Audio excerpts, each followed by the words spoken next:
Assalamualaikum warahmatullahi wabarakatuh.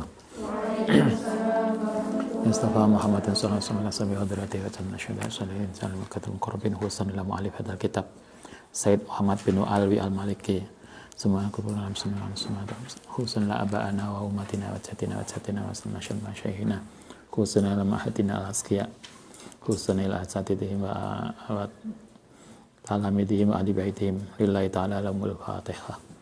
Bismillahirrahmanirrahim. Alhamdulillahirrahmanirrahim. Maliki yaumiddin.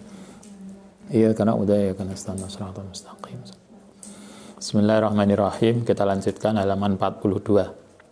Sebelumnya saya sampaikan selamat tahun baru.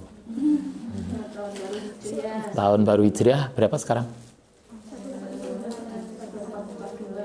Iya dah. 1442. Alhamdulillah berarti sudah 1400 tahun. Udah cukup lama agama kita berkembang, sudah 14 abad lebih. Baik, semoga kita bisa mengisi tahun baru ini, tahun 1442 ini dengan prestasi lebih baik. Kita tunggu hasilnya akhir tahun depan. Akhir tahun ini nanti kita sudah masing-masing sudah punya prestasi apa.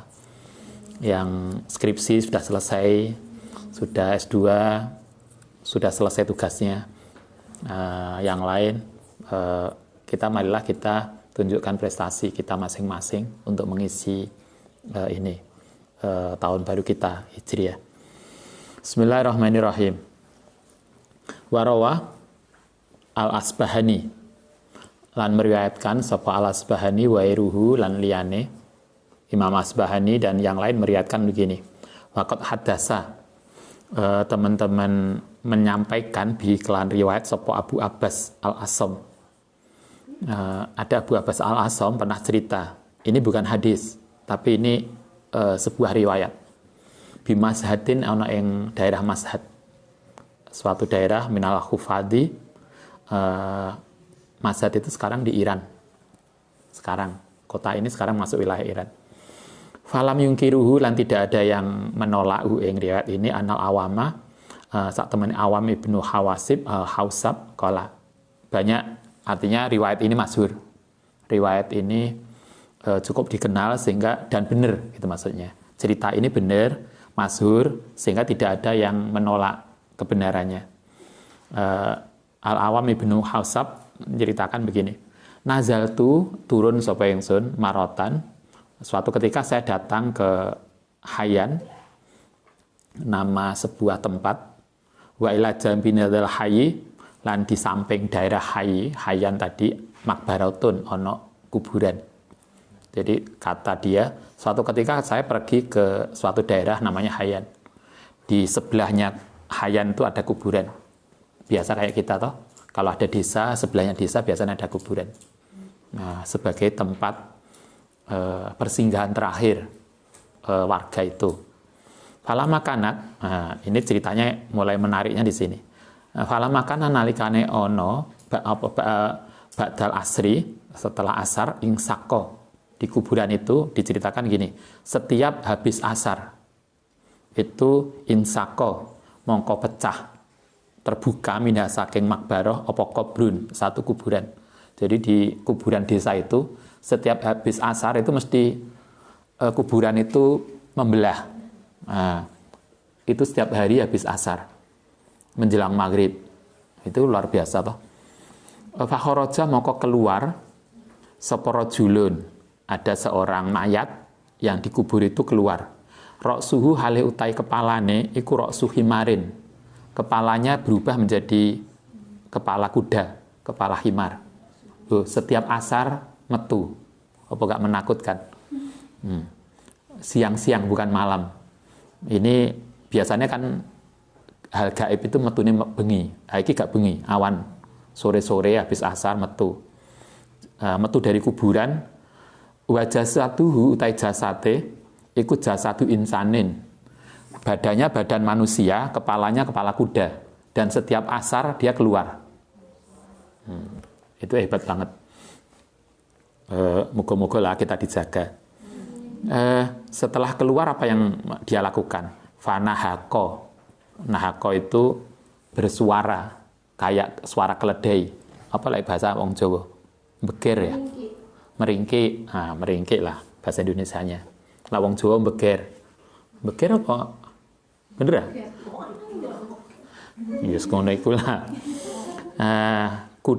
Dia kepala himar tadi, setiap dia keluar dari kuburan, dia mengeluarkan suara keledai. Berapa kali? Salasa nahakotin, 3 kali. Bermeringkik itu 3 kali. Summa intobako, kemudian balik nutup ale ngatasi rojul tadi opal kobru. Setelah dia beger, bahasa Jawa nih, meringkik 3 kali, kemudian balik ke kuburan mana. Faidan ketika itu setelah selesai ajuzun, muncul orang sepuh takzilu yang memintal. Ini kucingnya mau minta ngaji.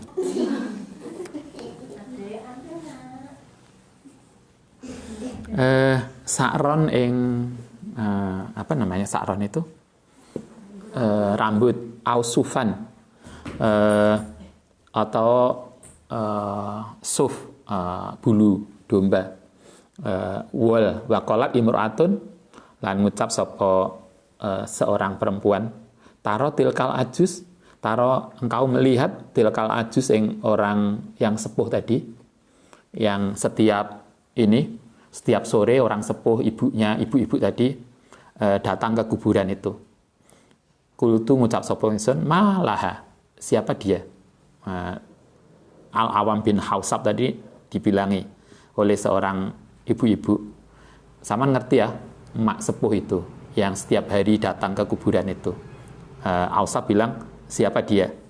Qalat, jawab sapa imro'ah, tilka ummu hadza. Tilka utai perempuan tadi iku ummu hadza, ibuke orang yang dikubur yang setiap sore keluar dalam bentuk kepala kuda.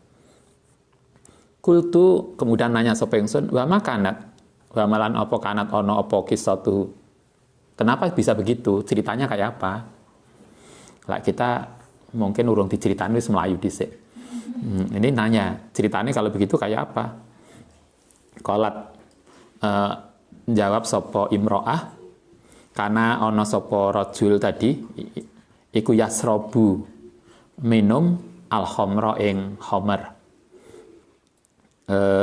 Anak tadi yang mati, yang setiap sore keluar dalam badan badan kuda, itu dulu tukang minum khamar.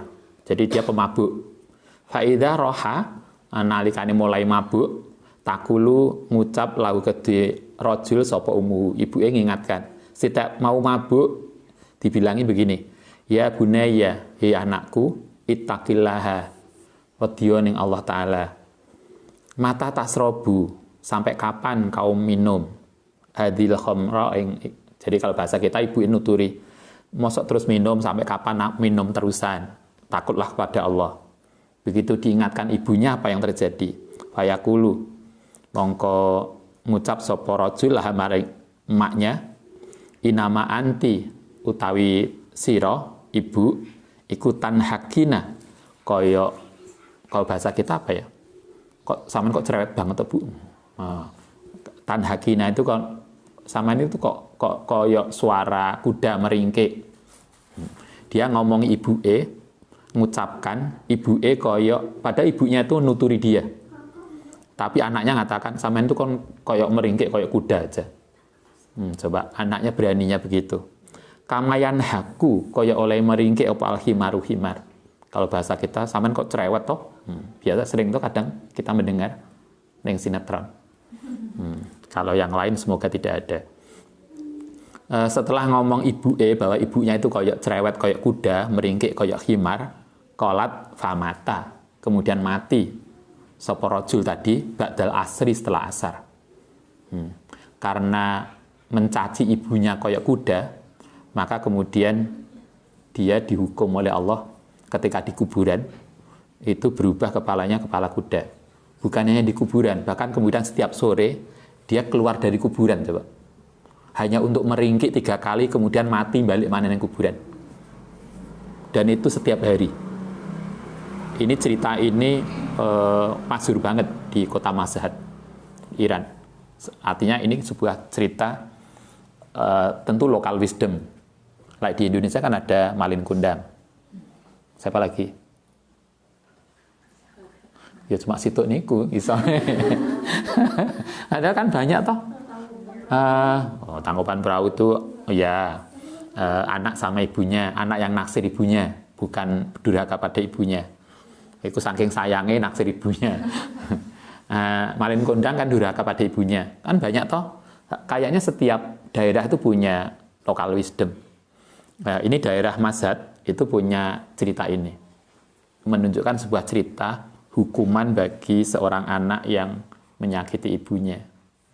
Ini kan konteksnya terkait dengan persoalan-persoalan hakul walidain, menyakiti hati orang tua.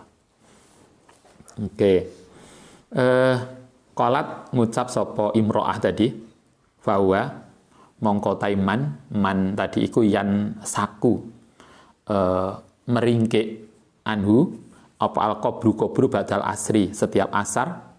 Begini, yang saku pecah, bukan pecah meringkik. Yang saku pecah, kuburan itu membelah. Nah, dek. Kuburan itu membelah badal asri setiap asar kula yaumin setiap hari. Payan haku mongko kemudian meringkik sopoman salasana hakotin 3 kali.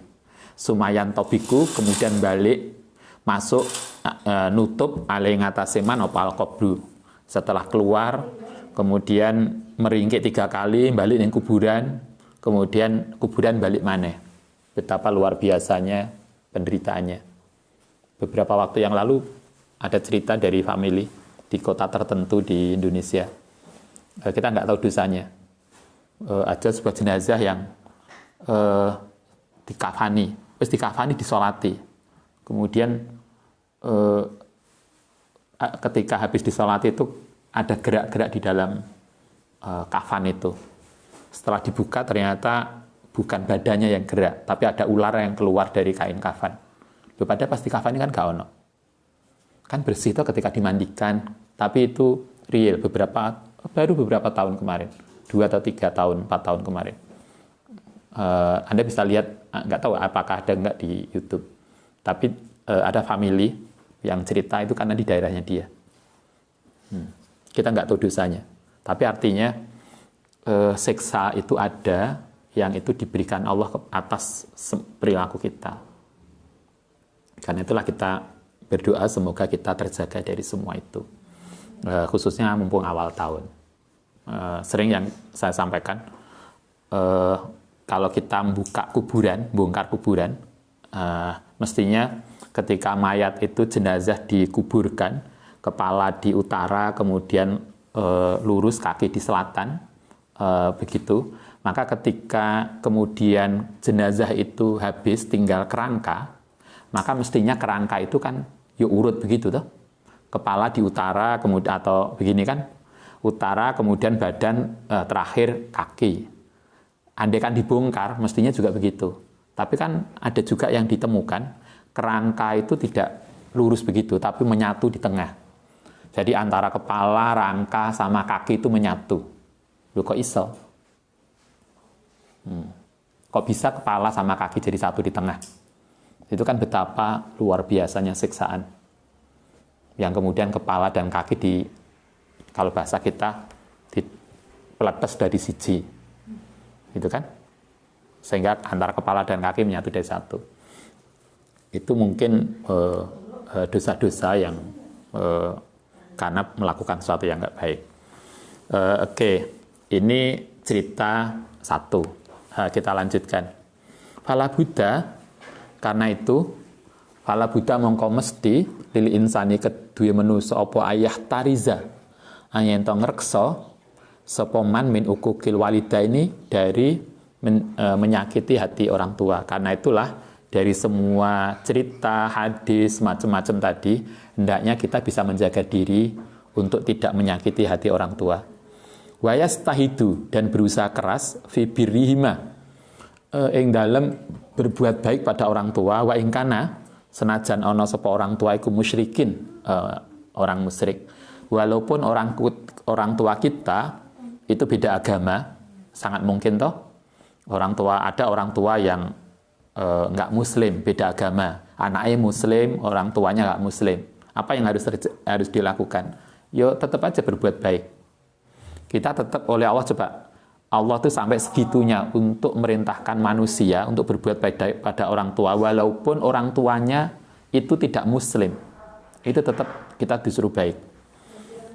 Anda bisa lihat ayat ini, wa in jahadaka ala an tusyrika bi ma laisa laka bi ilmun fala tutihuma. Kata Allah, wa in jahadaka lamun maksa sapa kedua orang tuamu ka ing sira ala an tusyrika ento ngejak sirik bi kelan ingsun ma ing barang laisa laka bi ilmun fala tutihuma, maka jangan ngikuti. Kata Allah, kalau orang tua tadi karena dia tidak Islam kemudian ngejak sirik, tidak berbuat yang tidak benar, maka jangan ikuti. Soal teologi kita tidak bisa ikut karena beda. Tetapi dalam urusan keduniaan, wasahibhuma fid dunya ma'rufa. Dalam agama kita bisa berbeda dan harus beda. Kalau memang orang tua kita beda agama. Tetapi di dalam kehidupan wasahibhuma. Allah mengatakan wasahibhuma, tetap sahib itu berarti pergauli dengan dekat. Sahabat toh, sahabat itu kan dekat. Wa sahibhuma lan barengono sapa sira huma fid dunya ma'rufan, dengan baik. Coba, luar biasanya Allah. Padahal orang yang disuruh kita berbuat baik itu tidak nyembah ning Allah, tapi Allah tetap menyuruh kita berbuat baik kepada Dia. Quran itu ngajarkan luar biasa. Anda ingat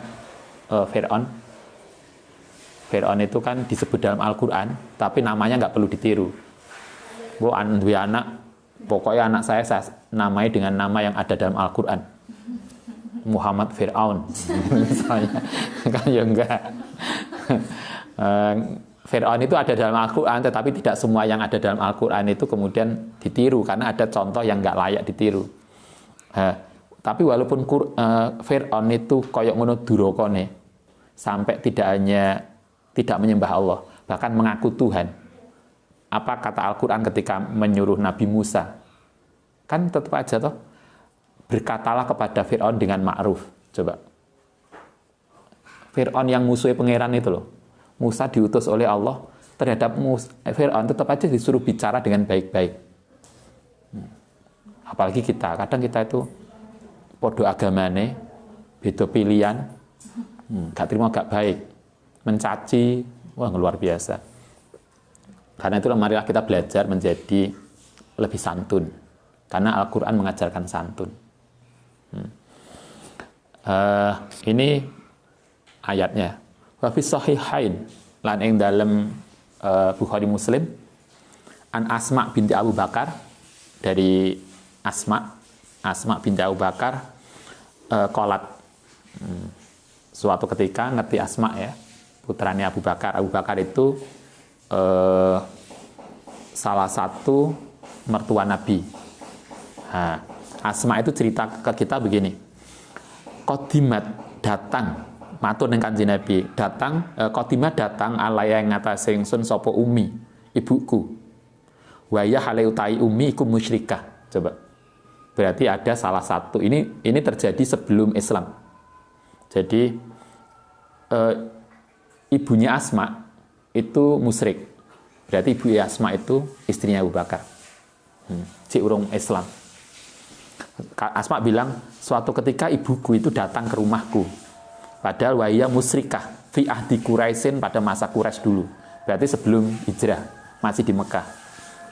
Fakul itu kemudian matur sapa ingsun, ya Rasul, inna umma, sak temene ibuku, emakku iku qadimat. Kanjeng Nabi, umi saya datang ke rumah ya. Padahal jenengan tahu umi saya itu musyrik, dia tidak Islam. Waya rohibatun, tetapi dia tuh pengen ketemu dengan saya. Waya utai umi iku rohibatun, pengen ketemu banget. Afa asiluha, pertanyaannya, apakah saya harus menemui beliau yang beda agama tadi? Apa jawaban Nabi? Naam, iya. Siliha, temui dia. Kayak gitunya loh. Terang-terangan ibu jelas beda agama. Kemudian dia datang karena ingin ketemu anaknya. Itu loh masih Nabi mengatakan siliha, temui dia, hadapi dengan baik. Kita kadang enek toh kelompok tertentu yang beda madhab, lae ibu nyentuh pakaian kita langsung dicuci pakaiannya karena ibu najis sampai segitunya. Apa lupa dengan hadis-hadis begini? Kurang apa jajal? Ibu Asma yang jelas mengatakan ibu saya itu musyrik loh. Berarti kan ibu saya itu bukan hanya beda madhab, tapi ibu saya itu tidak Islam. Bukan hanya tidak Islam, bahkan musyrik. Beda loh. Tidak Islam itu tidak semuanya musyrik. Karena dalam Islam, dalam Al-Quran dikatakan ada muslim, ada mukmin maksudnya. Kemudian ada ahli kitab. Ada kafir, ada musyrik. Banyak istilahnya. Ini musyrik. Musyrik itu artinya dia itu lebih punya Tuhan lain selain Allah. Menyekutukan Allah. Kayak gitunya, apa kata Nabi? Siliha, temui aja beliau. Itu kan toh, itu ibumu. Bahwa ibu kita itu beda agama, iya. Tapi kan itu kan tetap ibu kita yang kita harus menghormati beliau. Luar biasanya Nabi ketika relasi. Tetapi soal teologi jelas. Kalau soal agama, yo kita harus beda karena kita tahu kita beragama Islam, yang ini tidak beragama Islam. Kita beda. Tetapi kan dalam relasi sosial Nabi tetap harus menjaga itu ajarannya. Nggak mudah, kayaknya kita perlu belajar. Beda agama yang kemudian kita, cobalah, Anda misalnya, nanti melaku bareng yang terminal, kemudian Anda kudungan toh, kemudian Anda ketemu orang yang kudungnya agak beda. Misalnya, teman-teman biarawati kan kudungnya agak beda. Enggak kayak Anda toh, lah Anda kan kudungnya begitu, berarti kan ini. Coba kemudian Anda akrab dengan dia, omongan, bicara, santun, akrab, kayaknya perlu belajar. Menyapa lah, ketemu. Mbak, gimana kabarnya? Saya mondok di sini, sama mondok di mana? Gitu kan? Loh, mereka kan punya pondok toh? Kan punya apa namanya? Apa? Bukan kesusteran. Artinya kan mereka kan begitu. Karena itulah kita tuh pengen kapan ngundang teman-teman agama lain untuk ke sini atau kita ke sana. Agar kita tahu agama lain itu banyak dan kita butuh belajar secara sosial itu akrab dengan mereka. Karena cobalah kita bahasa hadis ini. Ini hadis ini tertera dalam Sahih Bukhari dan Muslim. Coba. Yang Asma mengatakan, Kanjeng Nabi ibu saya masih musyrik. Dia tuh pengen datang ke rumah saya dan pengen ketemu saya. Boleh nggak saya temui? Kata Nabi, yo harus ditemui. Itu ibumu. Itu luar biasanya. Yang kita kayaknya perlu belajar. Kalau beda kudungan, beda kelambi, stoknya kelambine khas gitu kan. Apalagi kalau kita di Bali, yang kiai Bali yang khas, kayak kiai kita sarungan putih, kan? Kayaknya kita gimana kalau kita akrab dengan mereka? Kita kan perlu akrab juga secara sosial. Oke, ini ajaran Kanjeng Nabi bahwa seorang anak bagaimanapun harus berbuat baik pada orang tuanya walaupun orang tuanya beda agama. Summa idza mata. Nah, sekarang bagaimana kalau ibu orang tua kita sudah meninggal? Anda masih hidup toh? Ya nggih usah wong cek kelom-kelom cek sekedap-kedip. Nah, kita masih hidup. Bagaimana kalau orang tua kita sudah meninggal? Ya buruhuma. Maka cara berbuat baik kita kepada orang tua yang meninggal bisolati alaihima, yaitu dengan mendoakan. Karena itu kirim dongo. Kalau kita bahasa kita tahlilan ngirim dongo bapak ibu kita. Salah satu hadisnya masih ingat, idza mata ibnu adam in qata'a amaluhu. Jadi doa anak terhadap orang tua itu nyampe. Karena itulah warisan, kalau orang tua kita mati maka kitalah warisan orang tua, dan salah satu yang bisa kita lakukan adalah mendoakan beliau. Wal istighfaru lan memohonkan ampun lahuma, ndongakne sedekah Kemudian istighfar, Anda boleh misalnya kalau Mbah Bu Nganjuk itu ngajari kita, waktu meninggalnya orang tua kita, misalnya meninggalnya hari apa? Selasa Kliwon, Mbah Bu Nganjuk. Selasa Kliwon, maka kita kemudian ngasih apa ke seseorang, bisa makanan, bisa apa, ini sedekah kita, moga-moga pahalanya kita kirimkan ke orang tua kita. Itu loh. Itu boleh. Itu salah satu jadi cara birrul walidain kita kepada orang tua. Qala ngendika rawa sapa Abu Dawud an Abi Sa'id Usaid As-Sa'idi radhiyallahu an qala bainama suatu ketika nahnu utai kita iku inda Rasulillah sallallahu alaihi wasallam. Suatu ketika kata hadis ini kami lagi duduk-duduk bersama Nabi, ja'ahu tiba-tiba datang hu ing Nabi sapa rajulun. Ada seseorang laki-laki datang min Bani Salamah, dari suku Bani Salamah. Kemudian orang tadi nanya begini, ya Rasul, hal baqiya ono to tetep min biri abawaya, saking berbuat baik pada kedua orang tuaku, apa syai'un sesuatu ubari uhuma, yang harus berbuat baik sapa ingsun huma ing karone bi kelan syai' ba'da mautiha, setelah kematiannya. Laki-laki tadi bilang begini, Kanjeng Nabi, kedua orang tua saya itu sudah mati, apakah saya harus tetap berbuat baik? Kalau beliau sudah mati, bagaimana cara kita untuk berbuat baik pada orang tua kita? Qala jawab sapa Nabi, na'am, iya. Artinya ketika orang tua kita itu sudah wafat, kita tetap harus berbuat baik pada orang tua. Caranya ya apa? As-sholatu alaihima, mendoakan keduanya. Wal istighfaru, lan istighfar lahuma untuk keduanya. Itu satu, mendoakan, memintakan ampun. Wa infadu ahdihima, lan memenuhi janjinya. Kalau ada nazar, ada hutang, diselesaikan. Masih ingat aturan fikih, kalau orang tua kita mati, meninggal, maka tirkah, warisan, itu tidak boleh dibagi sebelum semua hutang orang tua dipenuhi dulu. Jadi hutang, janji, terus apapun, tanggungan orang tua diselesaikan dulu. Setelah selesai, sisanya berapa? Baru dibagi di antara anaknya. Kalau sisanya si akeh, ya alhamdulillah. Nah, sisanya ternyata ya alhamdulillah. Kan gitu. Jadi kita nggak bisa mewaris sesuatu yang belum diselesaikan. Karena itu salah satu berbuat baik pada orang tua adalah menyelesaikan ini, tanggungannya dan keinginannya. Kalau misalnya orang tua kita itu pengen, bapakmu biyen tuh pengen loh gawe musola ning ngarep omah. Kemudian ternyata Anda punya rezeki banyak, berarti keinginan orang tua itu salah satu yang harus kita laksanakan. Gawe lah musola. Barangkali kan nanti pas beliau ingat ikut jamaah. Kan gitu toh. Oh, alhamdulillah musolane wis digawekno pe anakku wedok. Gitu kan. Kan tahu toh.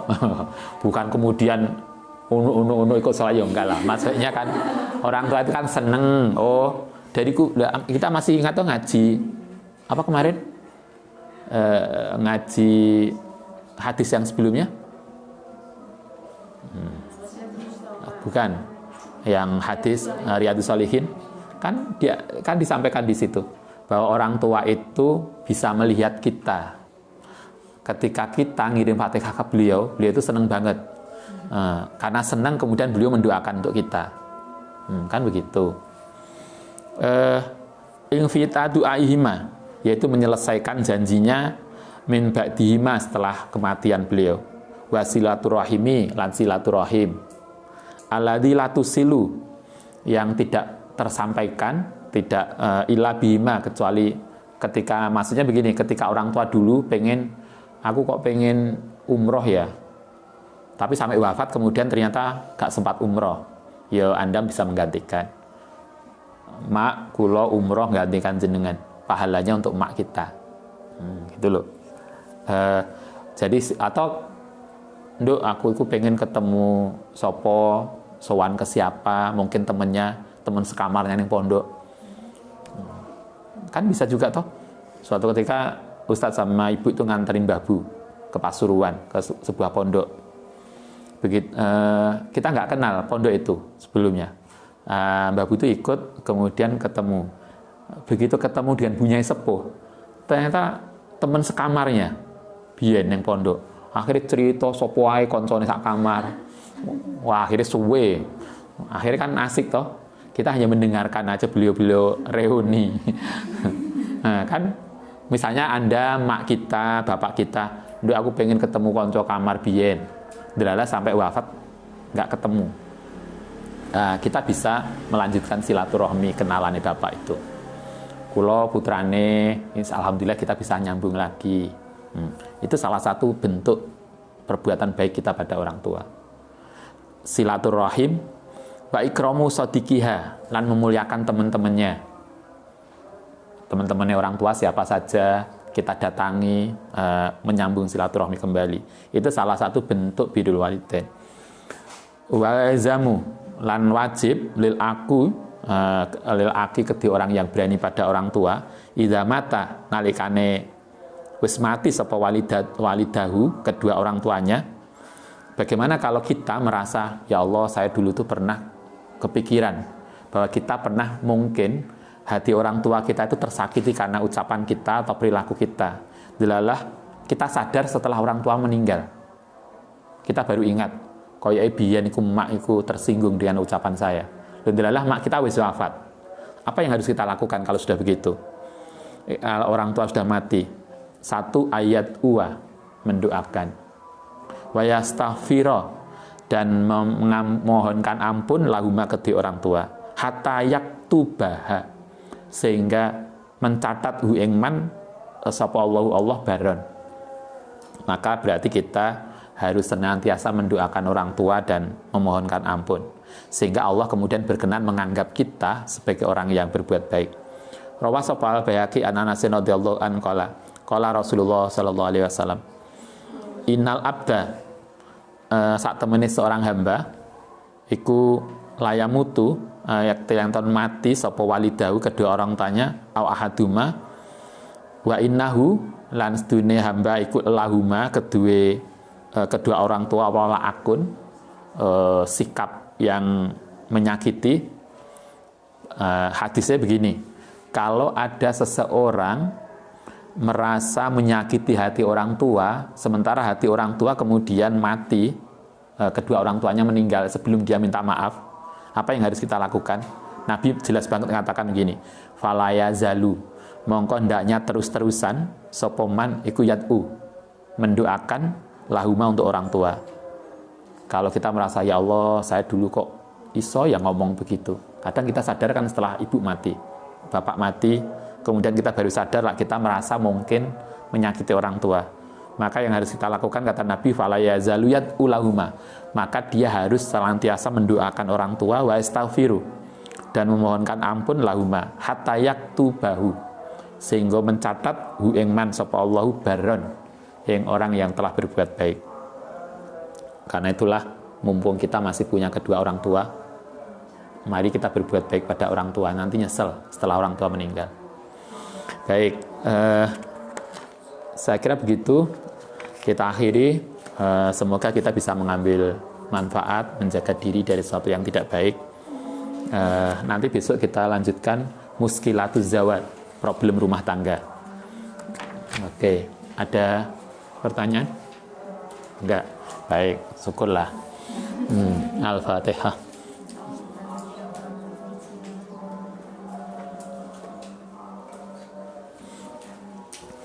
Rabbana fa'na bima lam tan'a rabbi alimna wa liqa'una bi'akihna wa faqih ahlana wa qarabati lana bidinina Rabbana fa'na bima lam tan'a rabbi alimna wa'una rabbi akihna wa faqih ahlana